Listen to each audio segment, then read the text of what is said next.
Buenas tardes a todos y todas las asistentes de hoy en esta sesión de debates en clave.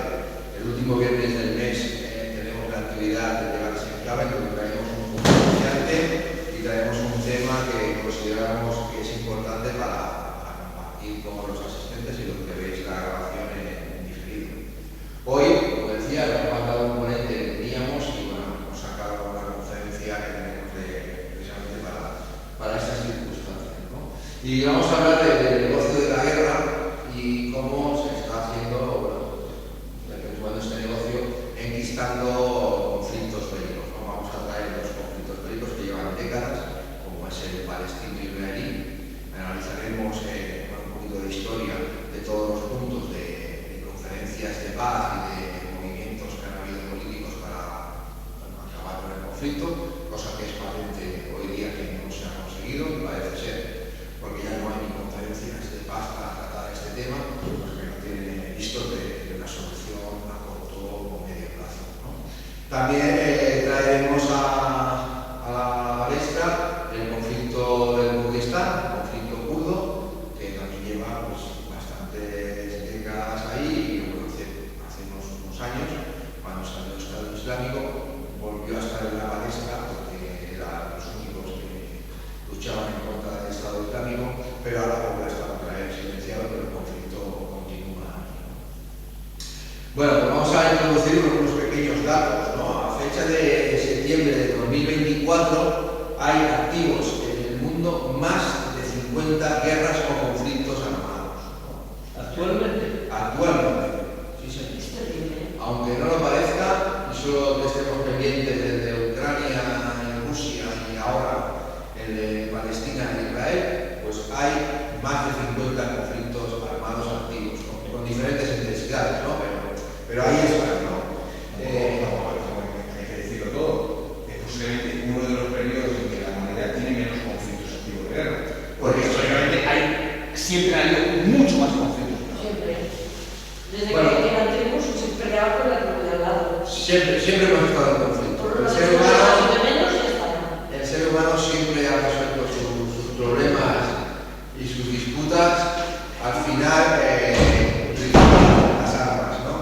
Pues bueno, lo que decía, ¿no? En el siglo XXI, con todo lo que hemos avanzado socialmente y técnicamente, pues el ser humano continúa resolviendo sus disputas o discrepancias a través de la guerra y de los conflictos armados, ¿no? Siendo la única especie, ¿no?, racional del planeta, pues no tenemos esa capacidad de sentarnos y resolver los problemas en una mesa tomando un café, ¿no? Tenemos que ir a una batalla y matar y que se maten inocentes por temas ideológicos, religiosos, culturales, de territorio. Al final vamos a lo mismo, vivimos en un sistema capitalista y lo que manda es el señor dólar, el dinero, ¿no? Bueno, en el transitar histórico del ser humano siempre hemos estado en conflicto, siempre, desde las cavernas, o incluso cuando descendemos de los árboles y tenemos que pelearnos por la carroña que habían empezado otros animales, ¿no? Y bueno, ese talante que hemos tenido siempre, pues nos ha llevado hasta aquí, ¿no? Siempre la fabricación de armas y el desarrollo de las armas se habían hecho porque había un conflicto. Bueno, imagino los romanos, cuando se fueron con Cartago, pues ahí desarrollaron sus galeras, hicieron tal, pero en los momentos de paz, pues el desarrollo técnico y la industria armamentística de aquel momento histórico, pues no quedaba en stand-by, ¿no? Y los avances técnicos en la guerra pues, se producían cuando había conflicto. Es a partir de la finalización de la Segunda Guerra Mundial cuando se constituye oficialmente una industria armamentística per se, ¿vale? Para mantener el statu quo en lo que se llegó a llamar la Guerra Fría, ¿no? Y esta industria participa del PIB de muchos países, ¿no? Esta industria en la última década ha incrementado sus beneficios, ¿no? Tenemos un gasto en el planeta en el 2023 en armamento de 2,4 billones de dólares. Eso es un montón de ceros detrás de 2,44, ¿no? Y entonces todos los países del mundo encabezados incrementar su gasto. Y es gasto porque no tiene un retorno social. Otra cosa sería una inversión. En hospitales, en colegios, en carreteras, en lo que fuera. Pero esto no se puede llamar inversión ni mucho menos. Es un gasto. Además, las vidas que se cobran. Detrás de Estados Unidos, pues tenemos a China, tenemos a Rusia y tenemos a los países de la OTAN, pues en diferente grado, ¿no? Pues unos están más arriba que otros en cuanto a gasto militar. ¿Vale? ¿Qué pasa con todo esto? Otro dato importantísimo. Las 5 compañías exportadoras más importantes armamentísticas del mundo son norteamericanas. Y voy a decir los nombres, porque esto no es algo que sale en los telediarios, ¿no? Pero conocemos a ADP, conocemos Sony, conocemos muchas compañías, pero estas, bueno, algunas nos va a sonar, pero no precisamente porque tengan participación en armamento. Tenemos a Lockheed Martin, RTX, Northrop Grumman, Boeing y General Dynamics. Bueno, estos tienen un negocio que ahora está en auge y que bueno, empezó todo pues, por la caída de las torres gemelas en aquel fatídico 11 de septiembre. ¿No? Desde entonces pues, no han dejado de incrementar. Bueno, pues aquí tenemos, estos son bueno, pues, los conflictos que hay ahora mismo activos y quiénes son las principales potencias impulsoras. Ahí tenemos en azul Estados Unidos, es la primera, implicado en más de 20 guerras y conflictos, Rusia, implicado en más de 15 guerras y conflictos, Francia, en más de 10 y 15, Arabia y Turquía, implicados entre 2 y 10 guerras. ¿Vale? Y el resto, pues son los conflictos que hay con números de víctimas en lo mismo. Pero veis que el mundo está lleno, ¿no? También de conflictos y bueno, parece ser que lo que nos llega simplemente es Ucrania y Palestina, pero ya veis que está todo eso ahí activo y saltando. Bueno, para introducir lo que vamos a explicar después, que vamos a explicar el conflicto palestino-israelí y el kurdo, nos tenemos que venir aquí, ¿no? Es el origen de estos conflictos. Entonces, en los procesos de descolonización del Imperio Otomano, el Imperio Británico, el Imperio Francés, en el Magreb y en el Oriente Medio, ¿no? De aquí pues, nacen muchísimos de los conflictos que ahora estamos viendo, ¿no?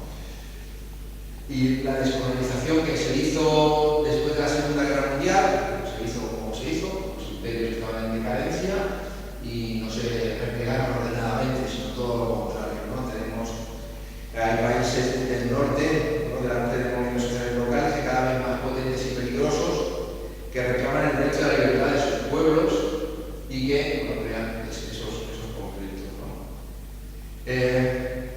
Todo este gran movimiento empieza después de la Segunda Guerra Mundial y dibujó países pues, que claramente sus fronteras son líneas rectas. O sea, vamos a tener Egipto, que si no recuerdo mal hace así y así, Sudán exactamente igual, Mali que está por aquí abajo también son líneas completamente rectas en las que ahí se han partido y dividido comunidades, etnias, diferentes lenguajes, diferentes maneras de entender el mundo y esto está provocando también pues, que tengamos unos conflictos latentes en el Magreb y en toda la parte norte de África y Oriente Medio. ¿Dónde más hay en África? Bueno, sí. Sí, aquí parece mentira, pero toda el área del Sahel, que es una franja que está por aquí, pues toda esta está en conflicto porque han tenido aquí temas del neocolonialismo francés, que aun siendo países en teoría independientes, pues bueno, las relaciones que tienen con, sobre todo, compañías de estos países que eran la metrópoli, pues no son relaciones igual, y cuando viene un presidente que quiere llegar o que dice hasta que se ha llegado y está bien el expolio, pues salta el conflicto y ahora mismo pues, Mali y Senegal, Burkina Faso, pues hay conflicto. No sale todo lo que es en la tele, pero sí que está presente, sí que está latente.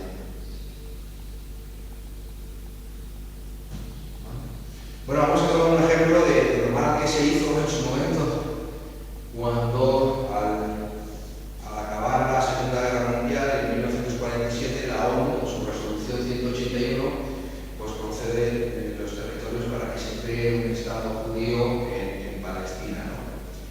El Estado árabe que había en la zona, o la comunidad árabe que había en la zona, pues bueno, no se ve con ese paquete encima, y la comunidad internacional pues apoyó más a la reacción del Estado de Israel, con su capital con su ciudad faro, puede ser Jerusalén, ¿no? Ese inicio del conflicto abierto que se alarga y que hoy en día tenemos ahora mismo en bomba, ¿no?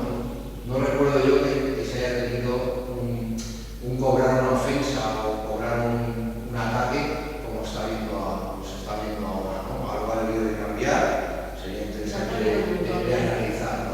Para 7 días no sé qué ha habido un montón. Sí, ha habido muchísimos conflictos, pero yo creo que ni de lejos la cantidad de muertos que llevamos ahora aquí, con visto que se está aumentando porque la cosa no parece que vaya a acabar. Este conflicto equivale más o menos, es casi igual que le estaban haciendo a ellos el horno crematorio. Los Bueno, israelíes llevan 40.000 muertos, no recuerdo el número. ¿En qué situación está para tomar nota? Porque se vayan a matar, pero se van a matar alemanes, que fueron los que los mataron. Los pobres palestinos. Quiero decir que la cifra que están dando de muertos en Palestina no hay aquí ningún gobierno, porque en Palestina no hay ningún gobierno, ni tiene un ejército, ni tiene nada. Eso no es una guerra, eso es una matanza. Están haciendo igual o peor que lo hicieron a ellos en los campos de concentración. No se puede. No. Estamos hablando de los campos de concentración, se mataron a 6 millones de judíos. O sea, no. Que lo están matando, lo están quemando a los chiquillos en la escuela, allí. Venga para allá. Y los están matando. Aquí no es una cuestión de poner cantidades, porque ninguna cantidad es justificable, pero mucho de lo que aquí pasa es por el silencio que se tiene, sobre todo por parte de Europa y por parte de Estados Unidos. Ten en cuenta que Europa, sobre todo, y solo tiene el ejemplo de Alemania, que fue el país más antisemita que hubo antes de la Segunda Guerra Mundial. Alemania es aliada incondicional de Israel, jamás dice nada en contra de Israel. Hay una historia detrás, hay un pasado detrás, y los alemanes, bueno, pues no se ven con fuerza de poder denunciar y de poder reclamar absolutamente nada de Israel. Y de hecho, no lo hacen. Y claro, ante esa Europa dividida por un país como Alemania, que es el motor de Europa, que es aliado incondicional de Israel por lo que tenemos históricamente detrás, pues hace que Europa no tenga voz. Y Estados Unidos, sabemos que el lobby judío tiene el poder que tiene, sobre todo a nivel financiero. Por lo tanto, se junta el hambre y la gana de comer. Resumiendo, todavía no terminamos. Los judíos quieren eliminar a ese pueblo. Claro, pero quitan el espacio. Lo quieren eliminar. Entonces, ahí no hay 6 millones de habitantes, ahí no llega a 2 millones ya. Y entonces los quieren eliminar a todos. Entonces, esto es igual que lo horno de eso. Para mí es igual o peor. Porque vaya, aquello había una guerra hijo de la puta que veía allí. Mira, yo no tengo argumentos, aunque sí los sentimientos. Para mí, ya lo dije el otro día, y lo lamento por la gente buena que haya, pero tenían que haberlo destrozado a todos hace 80 años, que no hubiera habido ningún judío. Y si eso me tiene que llevar a la cárcel, que me lleve. Pero porque lo que están haciendo con el pueblo palestino y con los árabes en general, esa gente se quiere encargar todos los árabes. Pero los judíos también son las barbaridades, ¿eh? Los españoles ya los echamos Hay que ponerlo en contexto. No sé qué hacer. Mira, yo ahora voy a hablar voy a dar una cronología de un proceso de paz que se dio durante décadas para solucionar el conflicto. Ahora no vislumbro a descubrir por qué ese proceso de paz ni está ni se le espera. O sea, yo quiero venir a esto que he hecho en la entrada. conflictos bélicos, cuanto más duren, mejor. Mejor para quién. Ahí va. ¿Vale? Y la política, que tuvo un momento que sí, que quería poner las bases de la democracia, la libertad, las no guerras, aunque luego ha habido conflictos durante toda la época. Ya hemos dicho que la humanidad no existe sin los conflictos bélicos. Pero sí que había, por lo menos, de cara a la galería, una intención para solucionar de manera pacífica y con acuerdos el conflicto. Ahora eso no está ni se espera. Ni en ese conflicto, ni en el conflicto que tenemos en Europa con el ucranio o el ruso-ucraniano. No se les espera. Entonces, ahí lo que hay es un gasto de dinero constante que está beneficiando a una serie de un sector económico principal. Y los políticos están plegados a eso. Y la ciudadanía, no solo eso, es que no tenemos ni voz ni voto. En Ucrania, quiero recordar que el señor Zelensky suspendió sus elecciones porque estaban en guerra. No, perdón, si lo están haciendo fatal, que el pueblo decida quién quiere capitanear esa guerra. Y Ucrania es la democracia, y lo queremos incluir en la Unión Europea, y que Rusia hizo sus elecciones, tanto las presidenciales como las, no sé si son locales, y las dos. Entonces, cuando a uno se nos tacha que no es una democracia y el otro se lo mete como que es una democracia, cuidado con esto. El señor Netanyahu estaba cuestionado por su pueblo. Unas manifestaciones brutales en Jerusalén, en Tel Aviv, en todas las ciudades. Ah, qué casualidad. Sale jamás y hace un atentado. Un atentado que coge descolocado al mejor servicio secreto del mundo. Lo ha demostrado con los ataques a Hezbollah con los móviles. Eso no se hace de la noche a la mañana. No lo hace cualquier servicio secreto. Y lo coge desprevenido. Desprevenido y los puestos fronterizos casi sin personal y sin nada. Y te abren ahí el día los informativos, aunque jamás había mandado 5.000 misiles. Pero mira, si no tiene la capacidad de hacer eso, no tiene la capacidad de hacer eso, un sitio que está cercado, con mucho túnel que haya y con mucho tráfico o extraterno que haya, ¿no? Que en España fuimos especialistas en hacer extraterno. Por mucho, pero es imposible.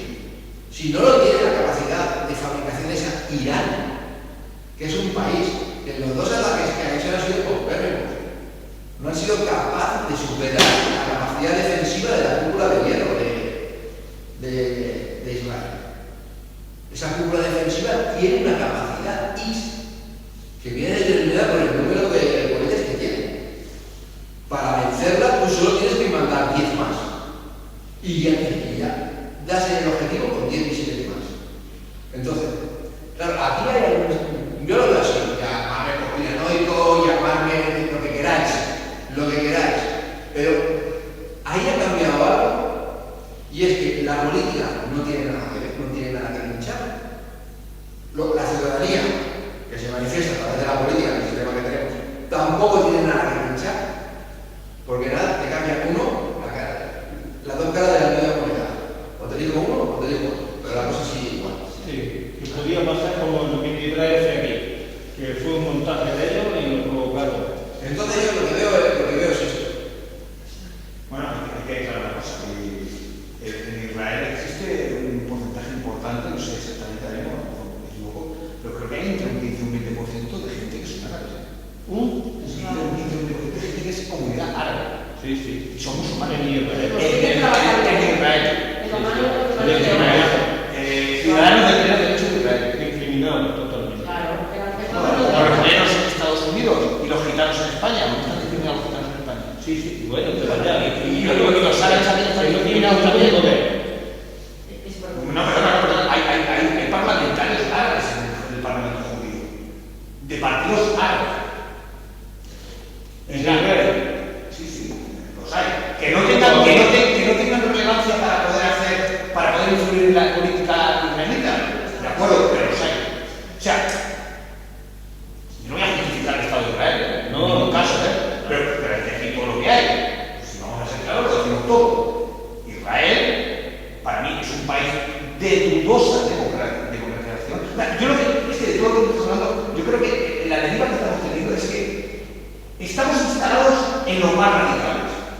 Los que tienen el peso en este área son los grupúsculos más radicales, son los neofascistas, nazis o como le quieran llamar, que están gobernando en Israel, y los terroristas, energúmenos y locos que están gobernando por Hamas o por Hezbollah. Claro, es que el problema es que el núcleo de la población, que podría ser el 85% de la población, tanto israelita como árabe, que conviven en aquel territorio, ni pincha ni corta. Son los radicales los que están llevando las riendas de este conflicto.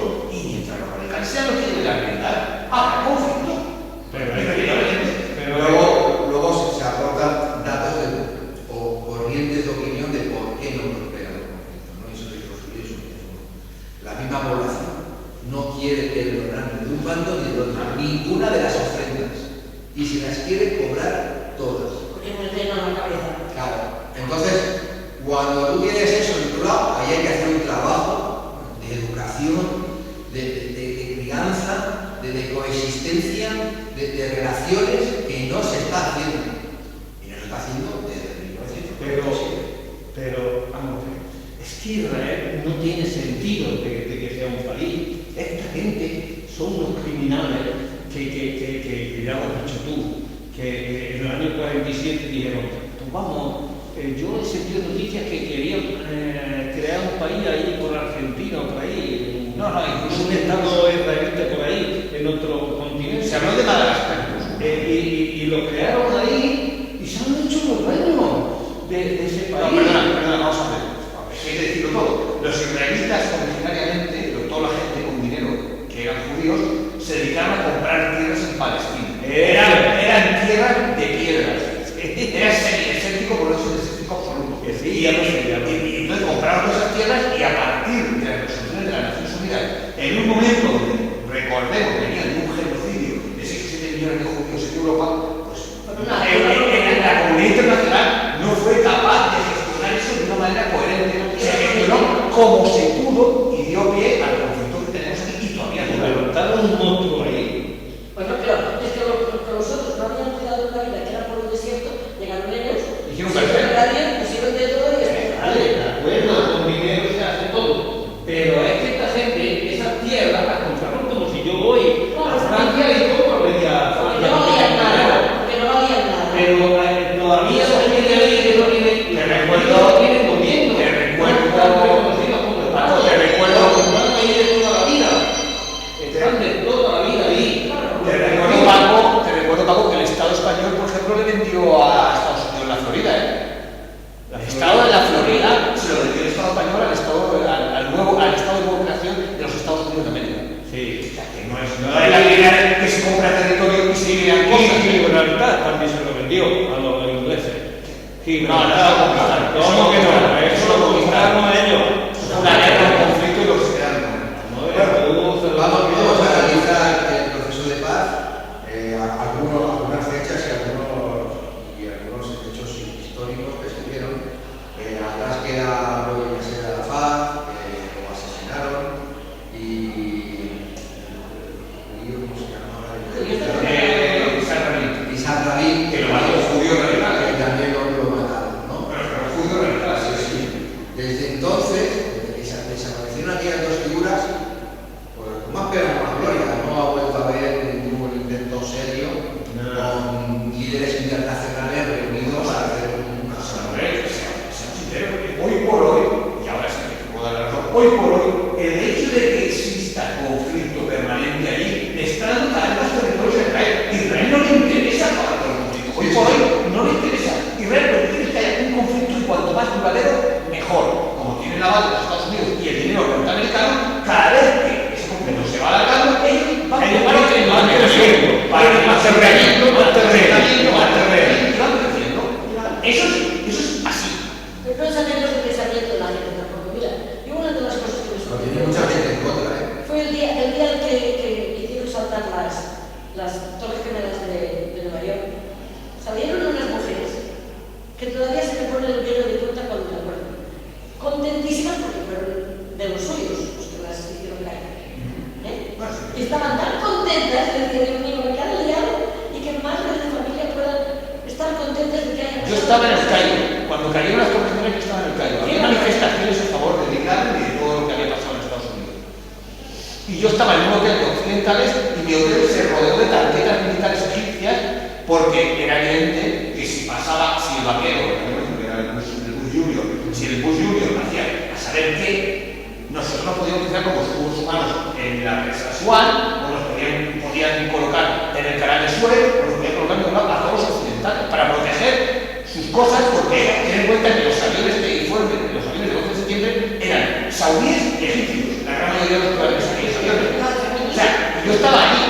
O sea, sí. Pero las torres gemelas es otra cosa que yo lo veo muy raro eso. No sé, pero muy raro quiero decir, digamos yo te digo ahora, muy raro en el sentido de que posiblemente lo organizó los mismos Estados Unidos, porque un país que tiene tanta tecnología y tanta CIA y tanta hostia, ¿cómo se le mete 4 árabes ahí en aviones y tal? Porque no, porque creo que fue igual que el 23F, que esto lo organizó aquí la derecha, el rey, para apoderarse el hijo de puta del rey ese, Juan Carlos el ladrón, y ni más ni menos. Todavía está, no quieren decir, todavía no, ¿cómo se dice eso? De ponerlo a la orden del día, para que resolvamos lo que pasó. Efectivamente, los Estados Unidos tampoco lo levantan eso, porque son los Estados Unidos los que provocaron y organizaron eso, que se mueran 3.000 personas y ya tenemos las manos libres para hacer la guerra y a los árabes. Por eso hicieron la guerra rápidamente. Bueno, mira, eso es un hecho. Eso es un hecho. Estados Unidos entra en guerra cuando le hunden el Lusitania. Tenía un barco. De España que un barco que llevaba. un barco americano que estaba en La Habana. No, el Lusitania ese era otro. El de La Habana era otro. Esta es la Primera Guerra Mundial cuando le hunden el Lusitania, si no me acuerdo mal. El barco militar. Se lo hunde. Entra ahí, murieron toda la gente. O sea, fueron allí a hacer una intervención, si se esperaban o no, ahí queda, ¿vale? Eso se puede echar en teoría conspiranoica, pero no me te dé la gana, pero ahí está la cosa. Entra en la Segunda Guerra Mundial después del ataque de Pearl Harbor. Ataque que había sido comunicado por la mañana y atacan por la tarde y nadie había avisado. Bueno, ahí queda también, ¿no? Cuba, entra en Cuba cuando supuestamente se desunde el Navy, ¿no? Sí, un barco que tenía fundado allí en Era un barco que te entra, porque tú no se lo puedes impedir porque lo que había en La Habana era un barco de madera y entra aquel destructor por allí, bueno, vale. Entra allí y explota por la noche. Vamos a ver, ¿Qué? entra en el puerto de La Habana y explota por la noche y le echan la culpa a los españoles. Entra y se explota. Sí, explota por la noche. Sí, aquello fue el motivo por el cual Estados Unidos intervino en la guerra de independencia de Cuba y al final se quedó con Cuba. ¿Vale? Ahí está la historia. Pero de las Torres Gemelas, sí, bueno, ahí está la historia. A ver, mira, somos unos injustos.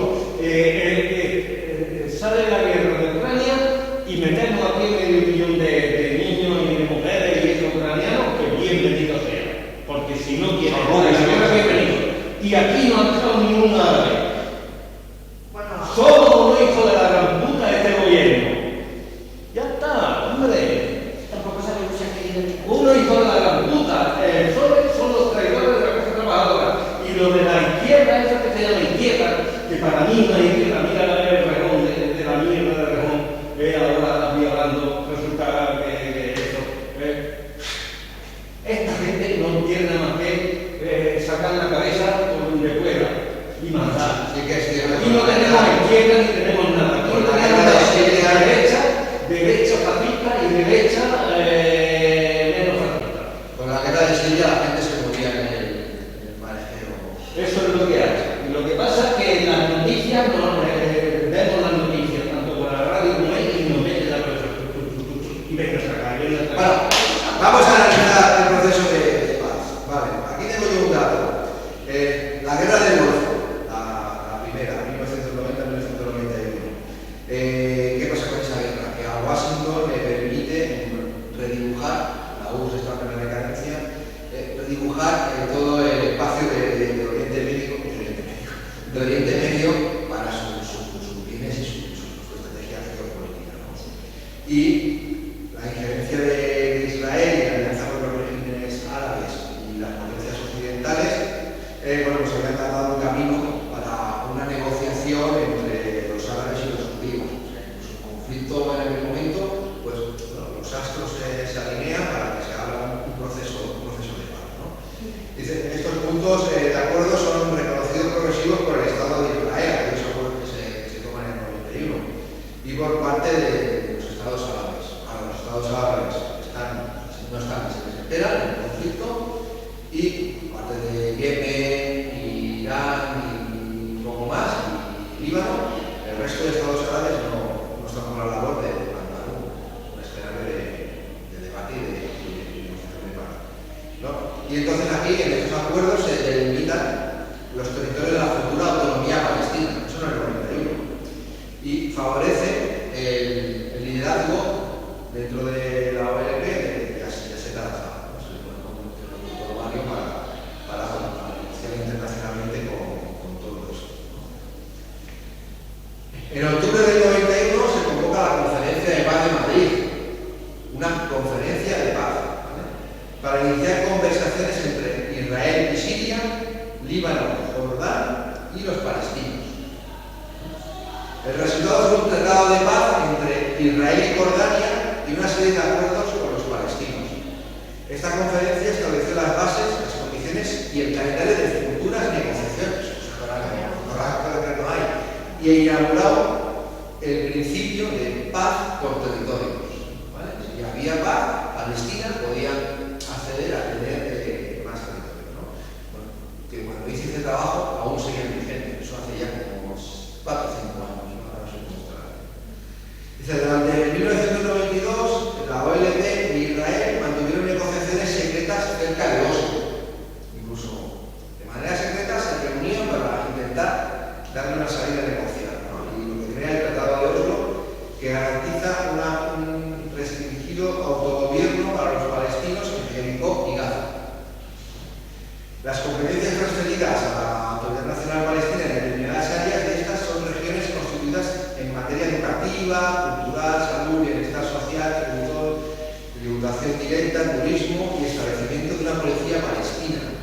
Todo eso se está encargando. Hospitales, facultades de medicina, de derecho, colegios, todo esto viene del 92, que se le da a la potestad palestina de poder ir haciendo las estructuras de Estado. Eso está borrado, ¿vale?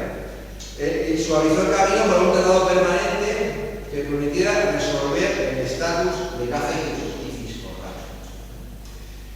Los acuerdos establecidos específicamente que la cuestión del estatus permanente como Jerusalén, dicen los refugiados palestinos, los asentamientos israelíes, la seguridad y las fronteras sean excluidas de las disposiciones provisionales y que el resultado de la relación sobre el estatus permanente no debe prejuzgar ni desvirtuar los acuerdos provisionales. O sea, se llega al acuerdo de mantener unas fronteras, unos asentamientos israelíes protegidos, los refugiados palestinos, pues que unos procesos de vuelta a sus espacios y un estatus especial para Jerusalén. ¿Vale? Jerusalén es una ciudad que debería haber sido compartida por las dos culturas, ¿vale? La posición de Israel con respecto a Jerusalén no ha cambiado, sigue queriéndola tener para él y sigue teniendo pues aquí vigencia en la ciudad, ¿no? Y se dispone un periodo de 5 años para establecer la Autoridad Nacional Palestina en Cisjordania y en la Franja de Gaza, ¿vale? Esto en el 92. En el 94 la tensión era muy alta, pero Israel se retiró de Jericó, Cisjordania y Gaza en mayo. En julio, Arafat volvió a Gaza después de más de 25 años de ocupación israelí. Incluso el malo malísimo que era Arafat para los israelíes regresa a Gaza, ¿no? ¿Terrorista? Sí, terrorista que era Pero es un tío muy bueno, negociador y este tratado de paz. Esto es de ánimo empresarial. Que es terrorista. Bueno, que Arafat se convirtió en el líder de la Autoridad Nacional Palestina y dice que en octubre, pues junto con el primer ministro israelí, el Rabin y el rey Hussein de Jordania firmaron un tratado de paz con la asistencia del presidente de Estados Unidos, que en aquel momento era Bill Clinton, ¿vale? Bueno, todo esto pues, va a seguir el proceso y en el 95, en septiembre del 95, Rabin y Arafat firmaron un acuerdo, el Oslo II, se pusieron a juntar en Oslo y expandían el autogobierno palestino en Cisjordania, dando el control a la Autoridad Nacional Palestina de las 6 grandes ciudades. 2 meses más tarde era asesinado Rabin. Hemos dicho que como radical judío no estaría conforme con esto que había firmado en Oslo, ¿no? Dice, pero los israelíes mantuvieron lo pactado en Oslo, ¿no? Y partieron partieron las ciudades también a los palestinos autonomía sobre ellas, ¿no? Aquellas ciudades que habían levantado en el acuerdo. En el 96 pues eligen a Arafat como presidente de la Autoridad Nacional Palestina en las primeras elecciones realizadas dentro de Cisjordania, ¿no? Y desde la formación de Israel. Benjamín Netanyahu aprobó un nuevo proyecto de alojamiento de judíos al este de Jerusalén. Empezamos a hacer eso ya lo que los asentamientos. Netanyahu es el demonio en persona. Bueno, sí, decirlo aquí está. Es que tú de aparece ya la figurita esta de Netanyahu y se descojona todo. Sí. Empiezan con los asentamientos del territorio, empiezan a ocupar territorio. Sí, sí. Dice, bueno, que produciéndose por los siguientes disturbios, las embajadadas. Jamás se responsabiliza de un acto terrorista que mató a 15 personas y hirió a 170. ¿No? El gabinete israelí reacciona amenazando con el cese de las conversaciones de paz hasta el cese del terrorismo. Yo agredo primero, cuando me agrede, como si yo como un terrorista y rompo muy fácil, ¿no? Entrar en ese, ¿no? Yo no quiero tal, hago tal, me responde. Esa es la política sistemática que ha realizado siempre. Es yo me salgo todo porque me da la gana a los asentamientos, ocupo territorios, hago lo que me da la gana, los otros se cabrean y automáticamente yo ya me justifico para hacer lo que me da la gana. Automáticamente yo aumento territorio. Los países capitalistas como Europa somos unos criminales porque ese pueblo no solo lo están matando con la bomba y destruyéndole todas las casas de hasta todo eso. No tienen agua, no tienen alimento, no tienen campo donde producir, no tienen escuelas, no tienen hospitales. Están matando a todo el mundo, a todo ese, eso es una eliminación. Y los países nuestros, Europa, somos cómplices de ese asesinato. Hombre, por favor, somos cómplices. Si no alzamos la voz, que no alzamos la voz, pues si hiciéramos, esa guerra ya se había terminado. Pues con palestinos y judíos pasa lo mismo. No te puedes meter. Bueno, Porque todos tienen mucha prueba. Están apoyando a Israel, la mayoría de Europa y el mundo. Están apoyando. No es que lo estén apoyando, no están haciendo acciones explícitas en contra del Estado de Israel. Apoyándolo no lo están Le apoyando. han estado vendiendo, les que siguen vendiendo algo. Porque vaya, pero es que el comercio va por otra vía, eso no tiene nada que ver con el mercado. El comercio España mismamente la está vendiendo. Paco, pero que no seamos ingenuos. Claro. Paco, no seamos ingenuos. Y si no lo vende España, hay un tercer país que lo vende a través de un tercer país. Claro. Eso tampoco hay que ser tan ingenuo. Coño. El tema de las armas se mueve por cuestiones económicas, no se mueve por cuestiones de naciones. Tú puedes decir, ¿tú crees que las empresas españolas van a dejar de vender armas en lugar de vender conflicto? Pero si viven de vender armas en los conflictos, que no lo hagan directamente. No, Si los gobiernos España no quisieran vender, no vendían. millones de personas de España todavía lo fabrican. Bueno, en el 98 se continúan acuerdos y reuniones, ¿no? El presidente Clinton presidió la cumbre del Oriente Medio y Netanyahu y Arafat firmaron el acuerdo de Uri River, un convenio de tierras a cambio de paz que incorporó los territorios de Cisjordania. En el 99 es nombrado primer ministro Ehud Barak, el soldado israelí más condecorado de la historia, quien obtuvo una victoria pues, muy grande. Barak, en vez de continuar con la retirada de tropas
En el 2023, en noviembre, se presenta la hoja de ruta firmada por el presidente George Bush y auspiciada por el Cuarteto de Madrid, que eran Estados Unidos, la Unión Europea, la ONU y Rusia.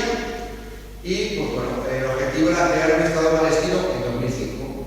Allí queda el 2005 y el Estado palestino está todavía por hacer.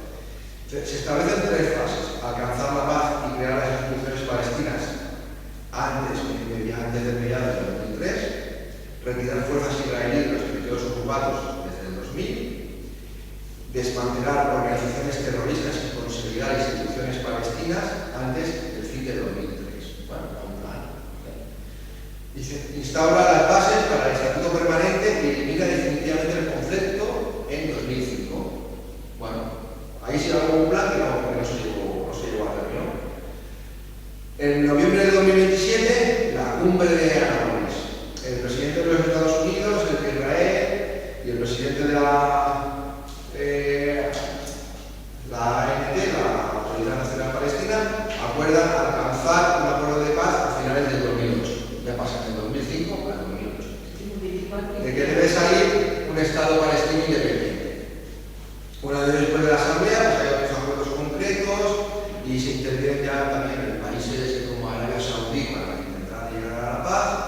Y en el 2007, pues también miembros de la Liga Árabe pues también meten y se involucran para llegar a un acuerdo de paz. Bueno, todos estos intentos fracasan, ¿no? Y vamos a ver, ¿no? Vamos a ver qué es lo que dicen los estudiosos del tema de por qué han fracasado estos intentos de paz, ¿no? Aparte de lo que podamos tener cada uno individualmente. Porque los israelitas no quieren ningún acuerdo. Bueno, vamos a ver. Dice, Ali Iserot dice que el fracaso del proceso de paz se debe al doble lenguaje que utilizan las dos partes durante las negociaciones. Esto está muy bien, porque le echa las culpas a las dos partes, ¿vale? Para conseguir un acuerdo de paz, los dos se tienen que poner. Para que haya una negociación, uno tiene que ceder y el otro tiene que ceder. Entonces hay negociación. Si uno se impone sobre el otro, eso no es una negociación. En la ejecución de los acuerdos, las realidades sociales y políticas subyacentes, tanto en Israel como en Palestina, o sea, que están de base, son el verdadero problema a la hora de negociar y de ejecutar los acuerdos. ¿Qué pasa? Que yo tengo dentro de mi gente, pues tengo a gente, o colectivos, o grupos, que no están de acuerdo encima de eso, y en acatar eso. Entonces, claro, es muy complicado. Yo me voy fuera, firmo unos acuerdos de paz, pero vengo a mi territorio para ponerlos en práctica y en vez de tener la alfombra roja, lo que tenemos es una cama de espinos, ¿no? Entonces, por aquí, el estudioso a mí se da lo que dice. Dice, Hussein Azhar, dice, la solución de los dos estados no ha llegado a ser una realidad, porque las dos partes implicadas tienen demasiadas ataduras con el pasado y con sus pueblos. Estos no quieren olvidar las afrentas del pasado y quieren imponerse al contrario. Sí, pero Israel es Estado y los otros no lo son. Los otros no lo son. Israel es Estado y reconocido internacional. ¿Cómo va el tema? Que Israel va ganando la guerra. Claro. Pues claro, es un Estado. En el aval internacional solo de Estados Unidos y los otros somos desgraciados. A ver, en el año 60 y algo, 67 o 66, hubo la guerra de los 6 días en los altos del Golán, que es donde nace el río, donde ahí nace el río y se mantiene. Y ocupó todo eso, que eso no era de ellos. No sé lo que se lo arrebataron a Siria y efectivamente, no solo a los palestinos, a Siria y eso, y se lo arrebataron. Y toda la vida ha sido así, toda la vida, 70 años, no tenían nada más que 4 terrenos que habían comprado, como yo tengo un terreno ahí de 1000 metros, que podía ser... ¿Sabes cómo ganó la guerra? ¿Sabes cómo ganó la guerra de los 6 días? El Estado de Israel. Con la ganaron. No, la ganaron porque los países del Estado de alrededor tenían evidentemente más potencial militar que el propio Israel, pero no tenían eso lo que tenían. No tenían munición, porque ninguno de esos países fabricaba munición. Entonces la guerra duró lo que duró la munición. Cuando se sacó la munición, se acabó la guerra. Israel arrasó. 6 días. Eso es lo que no voy a llegar. Otra solución, estamos hablando de la solución de los dos estados, una que solo sea uniestatal, ¿no? Un solo estado, dos culturas, ¿no? Dice, para Uri Ahmedi, la solución uniestatal no es posible debido a las posiciones enfrentadas de las personas de los dos bandos. Cada bando tiene un estado propio y la supresión del contrario. Dice, no pueden olvidar todas las afrentas de la guerra, los muertos y todo. Uri apuesta por la solución biestatal, aunque reconoce que es complicada, ¿no? Cuando va a salir Pedro Sánchez diciendo, no, dos estados, sale la von der Leyen también, dos estados, de dos estados se lleva hablando con Israel desde los 70. Vale, dice, para Julia Hostovs, una analista que lleva a cabo varias que contrasta variables independientes de las teorías de la negociación más citadas y que se reconoce internacionalmente, explica que el trasfondo de la situación política de las dos partes en conflicto para conseguir las negociaciones lleguen a éxito con la firma del acuerdo de paz o no. O sea, claro, hay que sentarse a negociar, se llega a un acuerdo, ¿no? Pero mientras estás negociando no estás pegando tiros, ¿no? Dice, desde la posición de trinchera, en las dos bandos se encuentran donde nadie está dispuesto a entregar nada a su rival. Vamos a ver, o sea, una marcación. Cuando hablamos de dos bandos, no pongas el bando de los árabes, no vamos a ver cómo algo uniforme, porque no lo es. Porque precisamente ahora se está hablando mucho de que este conflicto, el actual, ha sido provocado en parte por Irán, no Irán, a través de Hezbollah y a través de Hamas, ha sido provocado porque el acercamiento, bueno, ya sabes que ha habido estados del Golfo Pérsico que han reconocido el Estado de Israel. No sé si son Emiratos Árabes, han reconocido el Estado de Israel. Arabia Saudí estaba a 0, de reconocer el Estado de Israel, con lo cual el conflicto hubiera pasado a otro nivel. Entonces, como Irán no podía aceptar que Israel se aliara con Arabia Saudí, básicamente, porque los otros son estados pequeños, pues más o menos se puede, bueno, habrá puede tener intereses comunes por lo que sea, porque claro, que Israel no tiene petróleo y los Emiratos Árabes sí, pueden llegar a acuerdos de reconocimiento a cambio de vender ese petróleo o lo que sea. Pero claro, si el Estado suní por excelencia, que es Arabia Saudí, pacta la paz con Israel, como la pactó Egipto, tampoco los acuerdos de, no me acuerdo cuáles son, los de Gandhi y creo que fueron, no, o algo así, fueron unos acuerdos por el cual Egipto está en paz con Israel. Si esa paz la pacta con Arabia Saudí, en la geopolítica esta, porque todas las sorpresas que se van moviendo, en la geopolítica que se está moviendo por la zona, Irán se queda aislada. Y eso Irán no lo puede aceptar. Por lo tanto, tiene que dinamitar cualquier proceso de unión que se establezca entre Israel y los países del Golfo Pérsico, lo va a dinamitar. Sí, no, los procesos de paz hay terceros y cuartos agentes que no se sientan ni a negociar en la mesa, pero ¿qué pasa?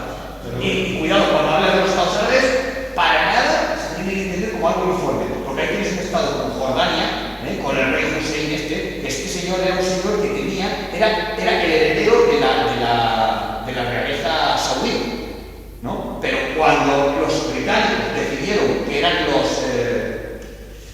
la familia que estaba gobernando en Riyadh y en la Meca, cuando ellos decidieron que estos eran los que iban a gobernar, a este otro que era el legítimo, le pidieron que era un territorio, le dieron, bueno, yo lo he visto, trazado con líneas, con cuadro de cartón, le dieron el estado de Jordania, que es la que llaman la monarquía alauita, que era la anterior que gobernaba en Arabia Saudí. Y en Arabia Saudí, pues le dieron la monarquía a los que están gobernando ahora, que son bueno, es igual. El caso es que todos son juegos geopolíticos en el cual se mueven muchas piezas y siempre el que lo paga es el más débil. ¿Y cuál es el más débil? Los palestinos. Y los palestinos están enzarzados en una guerra geopolítica de la zona que hace que ellos sean moneda de cambio. Y como son moneda de cambio, pues se reciben hostias. O igual que los saharauis, como cuando salieron a los kurdos, igual que los saharauis, ¿quién ha perdido? Los saharauis. Era un territorio que teníamos nosotros ocupado y por regla general, al venir nosotros, teníamos que dejárselo a ellos. No, se nos dieron. Como la Mancha Verde, los mayores, el cabrito del ladrón principal de España, el rey Juan Carlos, se lo dieron. Él se lo dijo. Y eso fue otro montaje. una manifestación, esa verde, la marcha verde, y ocupa. Y ahora Pedro Sánchez pide y dice que sí, que vale, que sea una región del moro ese. Bueno, al final todo viene de procesos de estrategias geopolíticas, políticas o económicas que benefician a algunos señores, es business, es cash, es dinero, y al final los que pagan no son los árabes, sino es el pueblo. Es el pueblo. Estamos en vísperas, no sé qué día será, ni cuánto tardará, pero estamos en vísperas de que Israel se va a tomar su merecida venganza, ¿no?, contra Irán. Y han dicho, ya se está hablando, porque Estados Unidos ha estado negociando para que esa venganza sea mínima. No, mínima no, vamos a decir que sea la que toca, la venganza que toca. Y la venganza que toca no es tocar ni los pozos petrolíferos, ni tocar las bases donde se supone que Irán está trabajando con armamento, con energía nuclear. Al final, ¿quién lo va a pagar? No lo va a pagar el pueblo de Irán. El pueblo de Irán no me dice en qué ciudad ni en qué momento van a caer un montón de crímenes para que los judíos, para este caso, para que Israel pueda justificarse y decir, ellos nos hicieron esto y nosotros los hemos vetado. Es así como funciona. Ellos no hicieron esto, no. Los otros son los que la han hecho 40.000 veces. ¿Te acuerdas cuando se va a explicar un tema cuando los palestinos,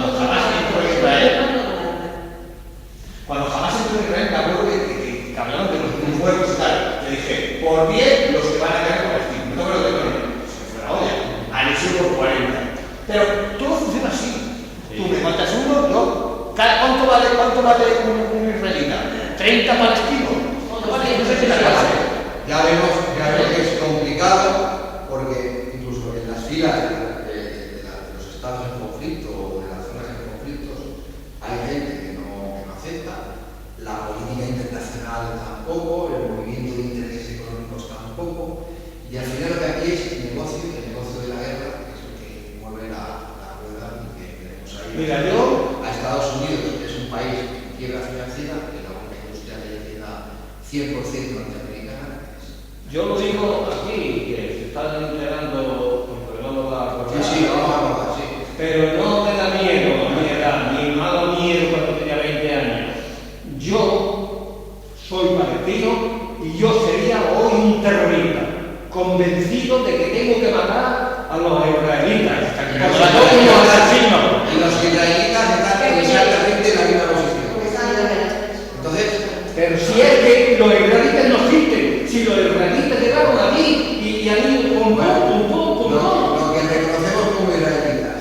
Entonces, esas posiciones. Esa gente no existen para mí. Es la que no. Bueno, esto que dice Paco tiene un contexto histórico que es curioso decir. O sea, a ver, Israel como tal, o sea, el pueblo de Israel, a principios del siglo XX no existía.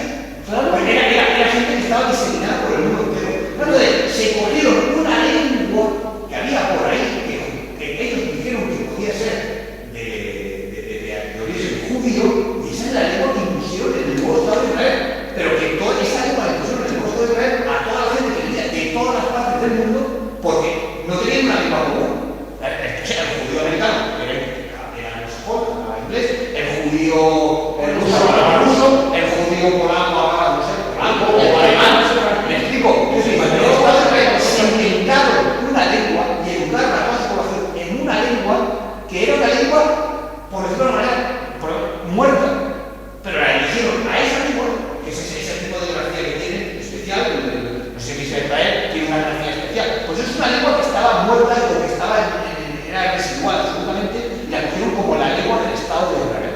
Y han creado de la nada, han creado un Estado, y cuidado, y han creado un discurso histórico que no tiene absolutamente nada que ver con la realidad. Y eso es muy grave.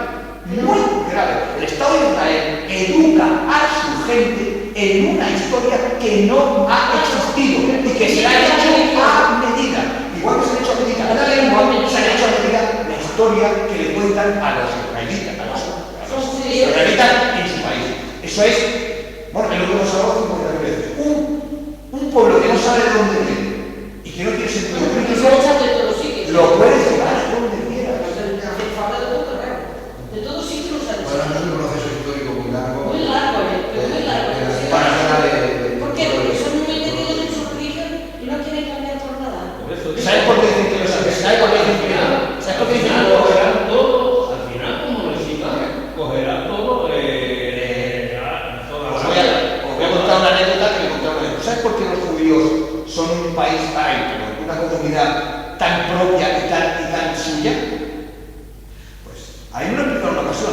Resulta que, claro, que el judío, la circuncisión, se la hacen al nacer, al momento de nacer, la circuncisión.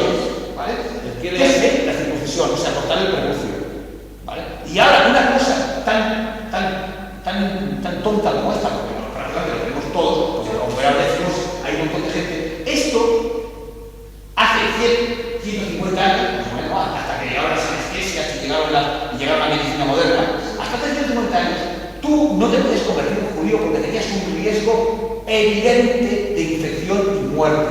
Por tanto, la comunidad judía era una comunidad cerrada, porque nadie podía ser judío. No, nadie podía acceder a ser judío porque si tú ya tenías una cierta edad y te querías convertir al judaísmo, tenías que cortarte el prepucio y posiblemente palmarlo. ¿Me explico? Hoy en día no se ha cambiado mucho, pero el origen de la comunidad judía y de su permanencia en el tiempo se explica en parte por cosas que a lo mejor no tienen, no tienen tampoco mucha de eso, pero que la tienen. Es que tú no te puedes hacer judío. te felicito porque estás preparado. No. Hace 150 años, si tú hace 150 años querías hacerte judío, no podías. O si lo hacías, ponías un riesgo altísimo de una infección.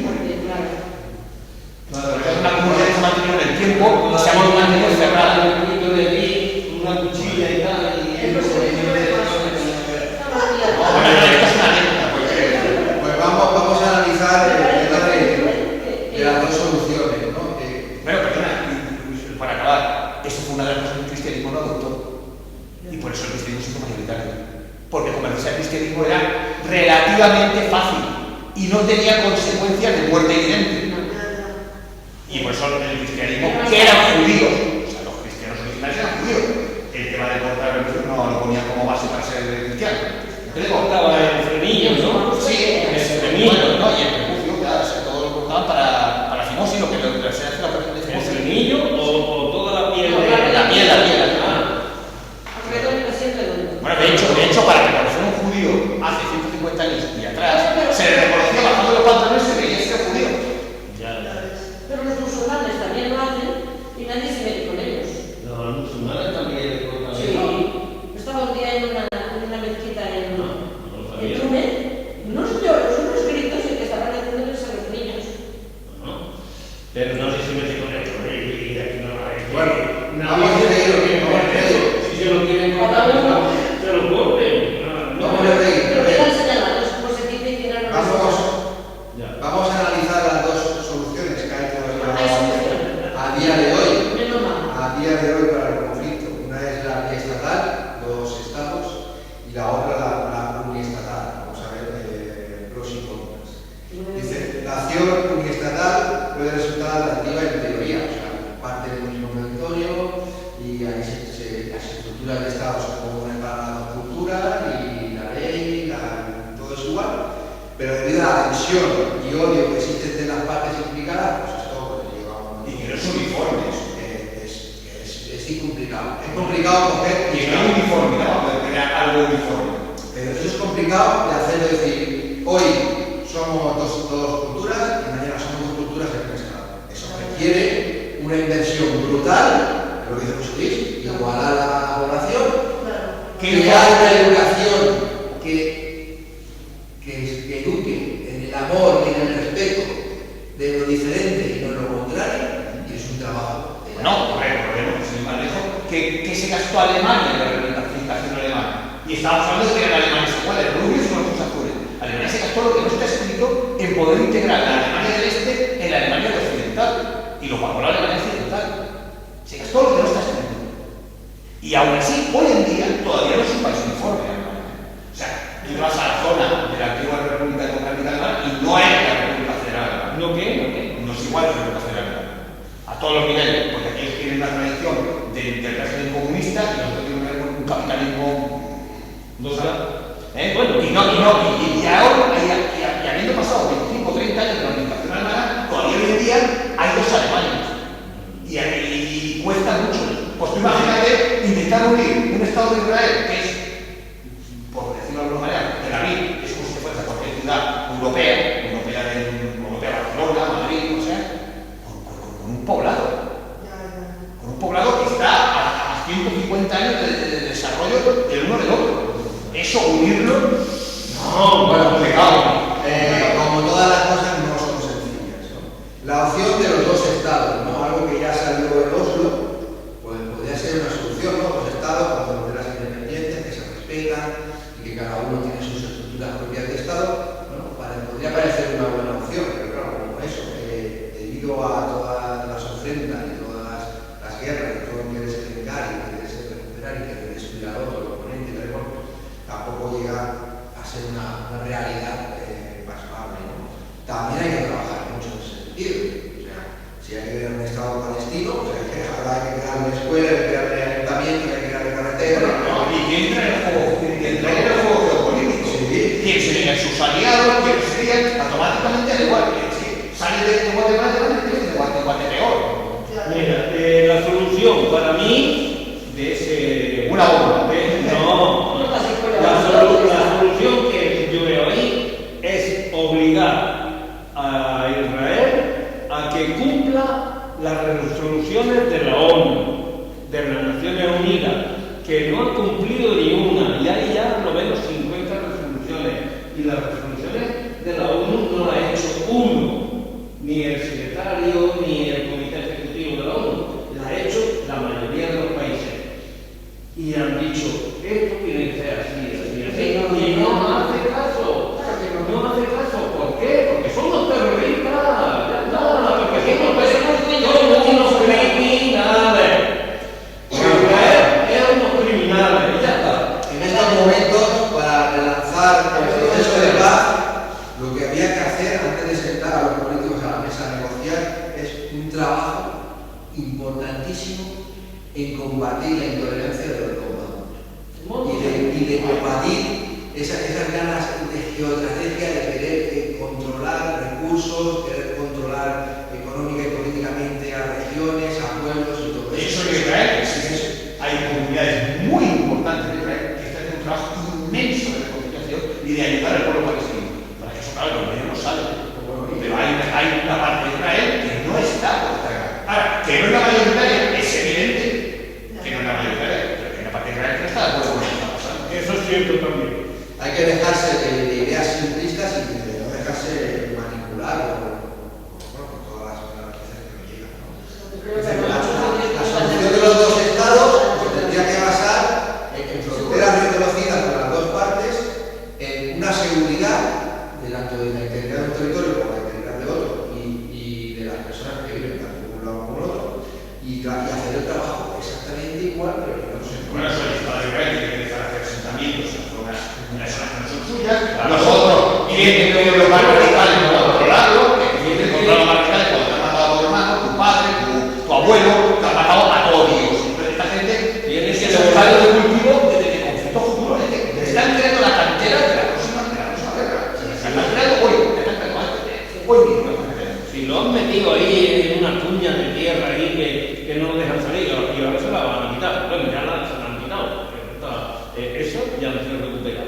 Pero la culpa de los Estados Unidos y de eso se recupera, con la ayuda internacional se recupera. Si lo más bonito de la guerra es luego hacer la reconstrucción. Sí, pero ahí van a ir todas las empresas de construcción, allá a ganar dinero a mantas. ¿Y lo vamos a pagar quién? Las ciudadanías de todos los habitantes del mundo entero se pongamos de dinero. Bueno, sí que hay una salida al conflicto. Sí que la hay, acabamos de trabajar, como hemos dicho aquí, por el respeto de la cultura. Con 40.000 muertos y... Bueno, José Luis, que yo no quiero creer en eso. Aquí había muchos muertos y muy buenos por Sí, claro. Y en todos los sitios. Sí, pero con 40 años de dictadura, cuando ya se habían muerto todos los que habían vivido la guerra. Sí, no,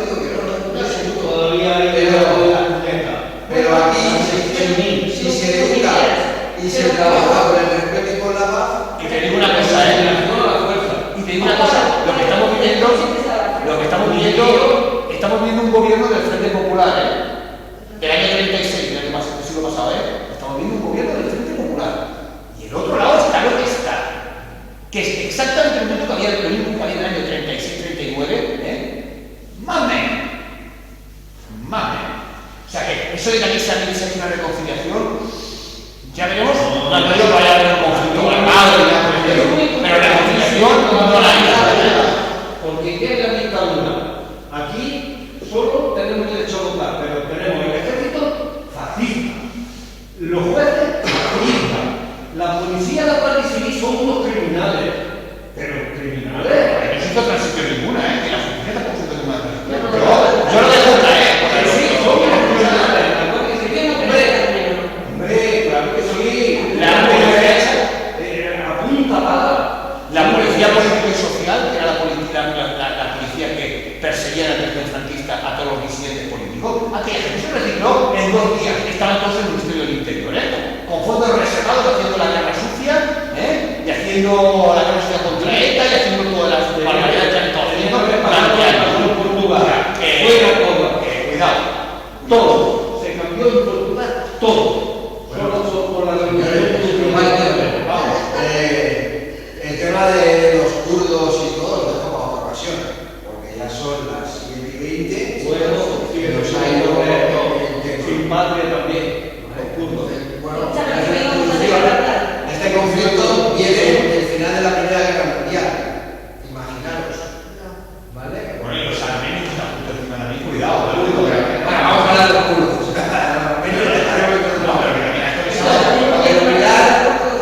El Kurdistán, ¿dónde está metido? Es que, a ver, vamos a hacer allá donde hay un pueblo que tiene una identidad propia, pero que no tiene un Estado-nación que lo respalde, esa gente, tiene que repetimos desde mediados del siglo XIX, se creó en el mundo entero una estructura de Estado-nación. Claro, si tú eres un pueblo, una identidad, pero estás sometido a varios Estados-nación, lo tiene muy mal. Lo tiene muy mal. Mira los kurdos, mira dónde están. Parte de Turquía, parte de Irak, parte de Irán. Entonces todos van a chicharlos. No, claro, pero es que además ninguno les va a apoyar, porque es que si les apoyan, te estás jodiendo conmigo. O sea, que nadie te va a apoyar. Es súper complicado. Luego, en Turquía no le vas a meter caña porque está en la OTAN. No está en la OTAN, no le vas a meter con los turcos cuando Turquía está haciendo un masacre con esta gente. Pero no te puedes meter porque en Turquía cualquier movimiento que sea nacionalista kurdo es automáticamente tachado de terrorista. Entonces Turquía, lo que es Turquía, todo eso es Turquía. Sí. De aquí. Bueno, llega hasta mal ejemplo. Madre mía. Y Bueno, entonces, el mapa está un poco como... Pero sí, está un poco alargado porque no lo hemos seguido. ¿quién manda en Turquía? ¿Quién manda? Ahora Erdogan. Erdogan, Erdogan sí que es un radical islámico también. Bueno, tiene una deriva, porque me interesa. El primer Erdogan no era el que hay ahora. Bueno, pero ya ha estado y ya... Sí, claro.